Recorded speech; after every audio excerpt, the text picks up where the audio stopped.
Hello everyone, this is MJ and you are at my channel. Ooh, that lighting is better. Shows off my facial. How's my hair? Eerie, how's my hair? I got my designer fitness gear on. Yep. Sushi for lunch. Bottle of water, please, dear. Thank you. I'm here to talk about American Psycho. The second most disturbing book I've ever read. Stay tuned.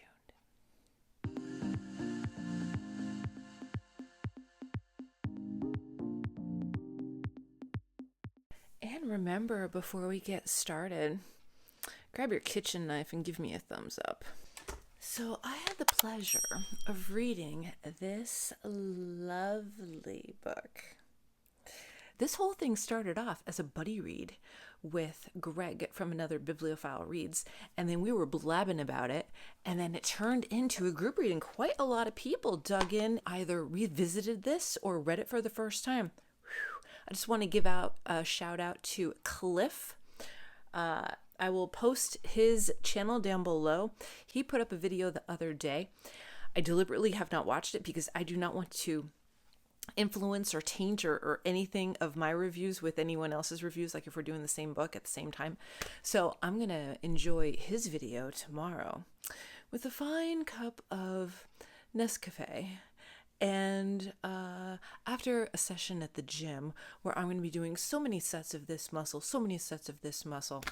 So if you're catching on to what I'm saying, there's a lot of that in this book. So American Psycho is by Bret Easton Ellis. I have only read one other Bret Easton Ellis book, and that is The Shards, and that came out earlier this year. First book I've read by him, and seriously, it's still in my top 10 for 2023. My second is American Psycho. So let's give some background about American Psycho first, because I don't know. I remember hearing about it, but I don't remember where it's in relation. I think that, okay, so at the time this was released, we had Lunar Park, Glamorama, The Informers, The Rules of Attraction, and Less Than Zero. I'm not sure where this fits into all that. I don't know. Less Than Zero may have been his first book, so this may have been his sixth book. Not sure how they organized that. Less Than Zero is going to be next on my list. Probably for the Read What You Own challenge coming up. Oh God, my heart just sunk a little. They're calling this a vintage contemporary. What? Vintage? Oh, dear God. Huh. Funny. In this copy of American Psycho, it has an excerpt from The Shards. What? All right, so copyright. It was first published in 1991, which I guess kind of makes sense. And The Shards is from 2023, but this is a first vintage contemporaries open market edition, whatever that means. Do you know Talking Heads was his favorite band? Yeah.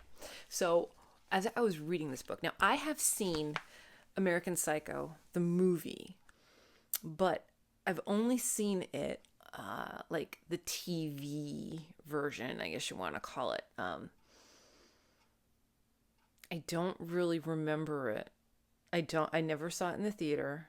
I remember people talking about it, but it had to be like edited for television. It had to be one of those, because I can't picture how else I would have watched it. But I remember watching it, and it's cut out. All of the bad parts, like the really bad parts, are cut out. So I definitely need to see the movie after reading this. So let's get into my first impression. Okay. So my first impression of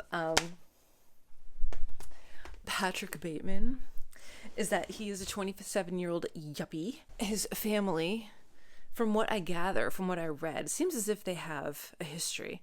that they have money, but he has the impression that he has the perfect apartment at the perfect place. He has reservations at the perfect restaurant that's on trend. Even if he's not hungry, you need to show up at this restaurant because that's where everyone is hanging out. He goes to the most exclusive gym, has the best clothing, and rattles off labels like they're dime a dozen. Now, some of these labels cracked me up because, what was it? Krizia was a big name when I was in high school. I was waiting to hear a little bit of Benetton. I was waiting to hear, some other fashion label names because I am a fashionista. A lot of them I was aware of, and some of them I wasn't because they might have been trendy back then, but really they didn't stick around. So of course we had Armani places and where they were bought and the shoes and the cufflinks and everything that goes with it. So very, very yuppie lifestyle. Okay.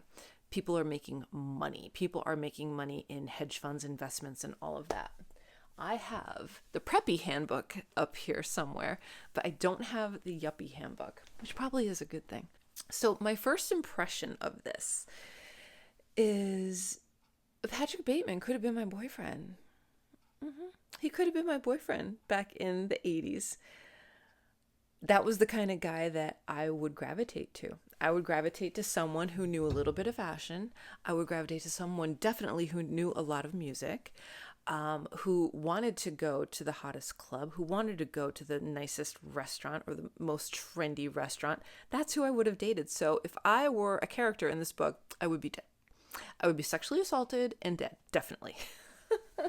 Okay, so I really, really, really did like him until the psychosis started to present itself, right? So we're getting like halfway through the book and he just starts rattling off different things where, oh, your neighbor's head is in my freezer. Okay. And it happens a little more often. And he has these ruminating thoughts and he has these, not tics, but it's not a routine either. It's just who he is. You know, he goes to the gym, he does this, he does that. The chapters in the book are named after almost like not a journal entry, but you're able to follow along with his day or the theme. So like one chapter is named after Whitney Houston and he just goes on and on and on about Whitney Houston. Let me pull it up. Okay, so like it's past my bedtime. April Fool's morning, Harry's pastels, tunnel, office, health club, date, business meeting, facial, date with Evelyn. It's almost as if it's like a journal entry. So let me see if I made a lot of notes or highlights. I don't think I did. Okay, here's some. Okay, so here's some of the things I wrote down. This was from the first chapter.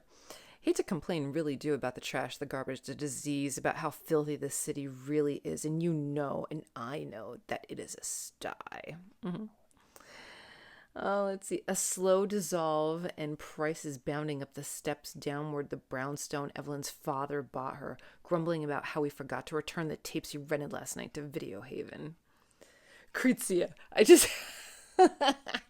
have one.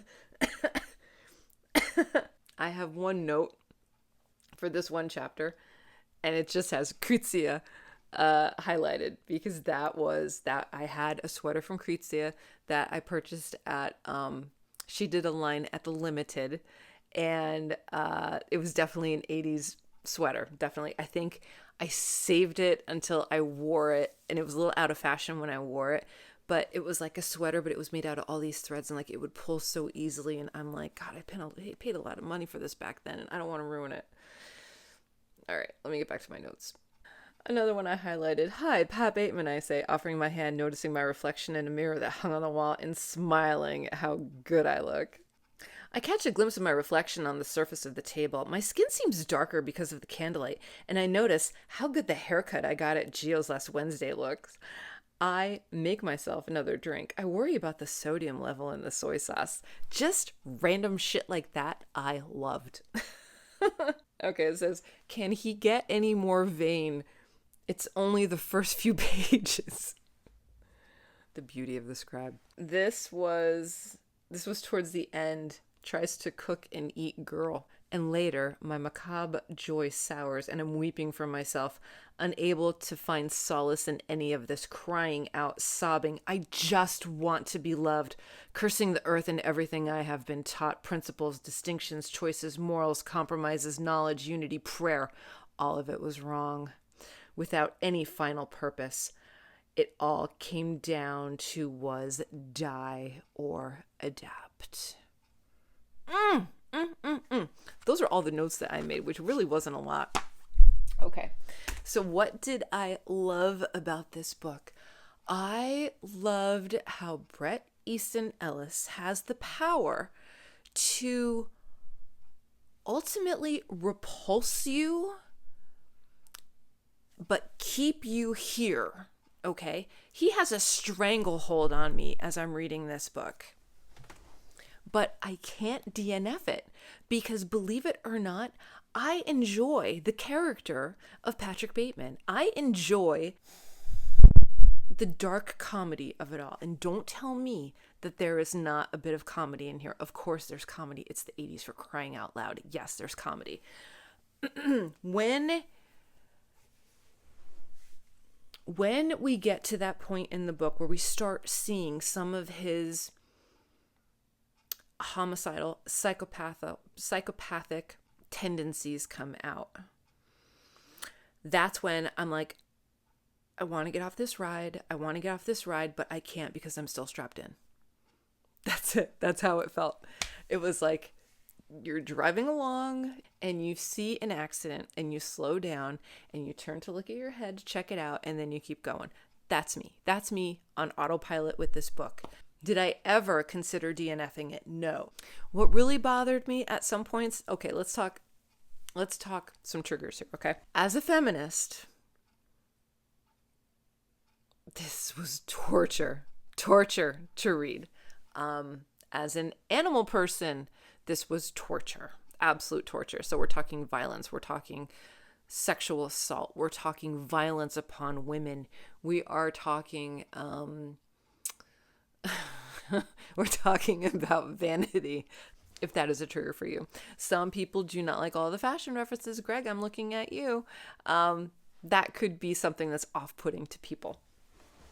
But in all seriousness, I feel like you're so far away. Get over here. Okay. In all seriousness, it is some of the most violent, most vile, most disturbing things that I have ever read. And for Bret Easton Ellis to go in the back of his mind or wherever he pulled this out and to put the words on paper, fucking brilliant. Like really, deliberately chose situations, deliberately chose words to get that feeling, especially as a female reader. Completely intentional and deliberate, and it worked. And this is why this book is a vintage contemporary classic. Yeah. Does that make sense? Vintage. Is that what I said? Vintage contemporary? Is that an oxymoron? I don't know. Okay. But yes, completely and utterly disturbing. But I had to keep going because somewhere in my mind, I felt for Patrick Bateman, and I wanted to know who hurt him. I wanted to know where this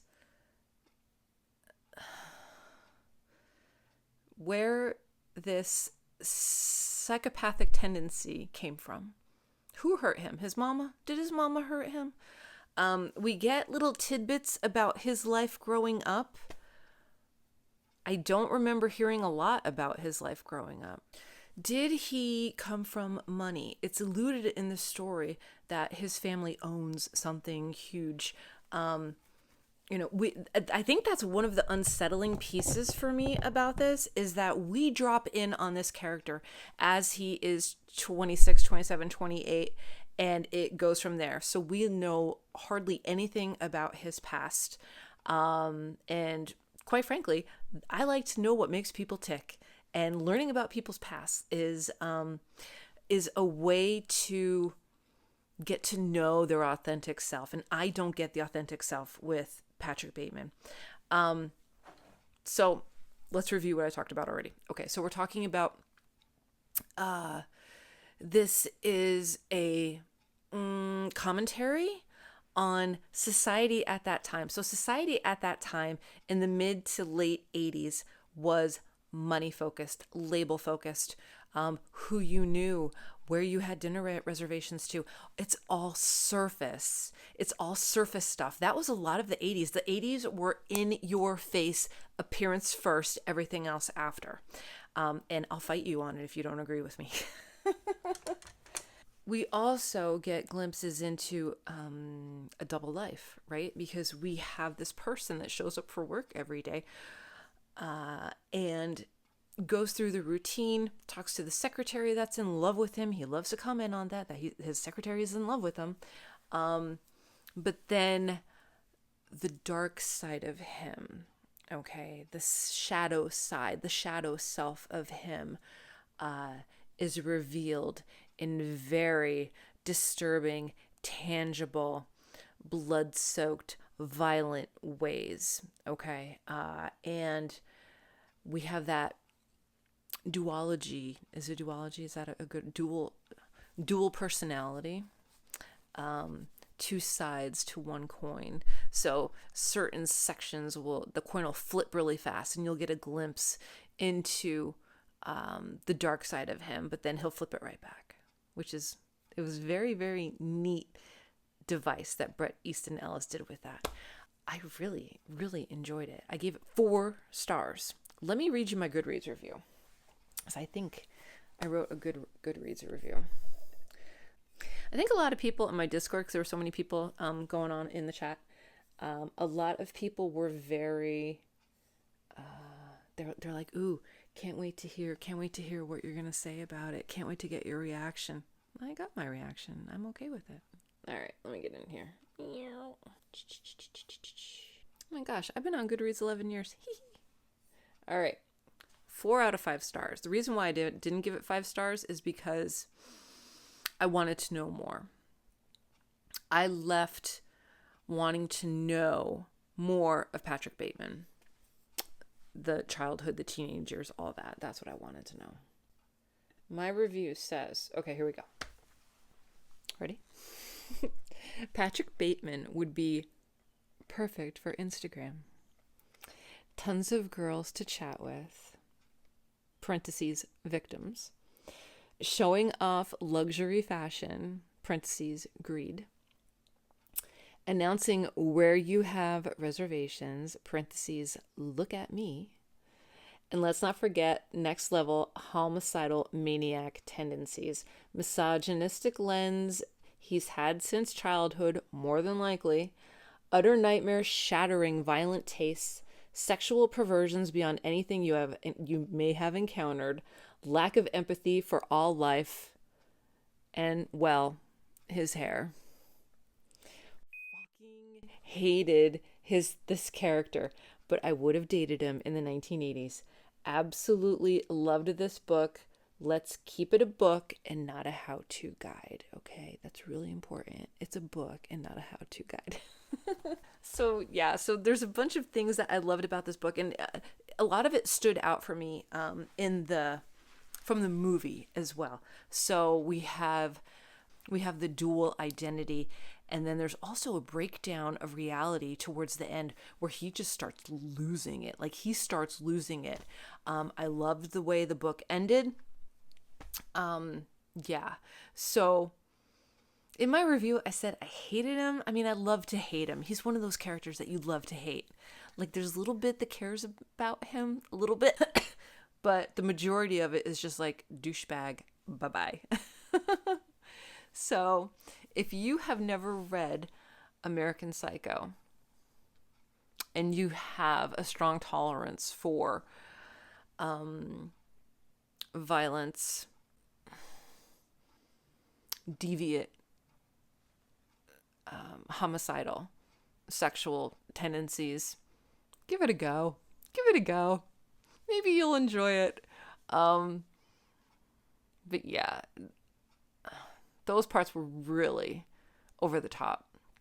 And again, that takes guts to put that on the page. And did it have to be so much? Yes, it had to be at that next level to really achieve this character, to bring this character to life through death. Yes, it had to be that way.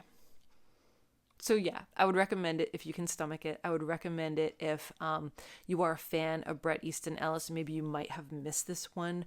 Or if you read The Shards and you want to explore deeper, or you totally missed the boat and you were just like born in 1993 or 4 or something like that, and you don't really know the book. Again, second most disturbing book I've ever read. Number 1 still reigns true, Poking Holes by Juan Valencia. Yep. All right, everyone. That's it here for me. I think I rambled on enough. I got to return some videotapes. So I will see you in my next video, whether that be sooner or later. So until next time, everyone. Goodbye for now.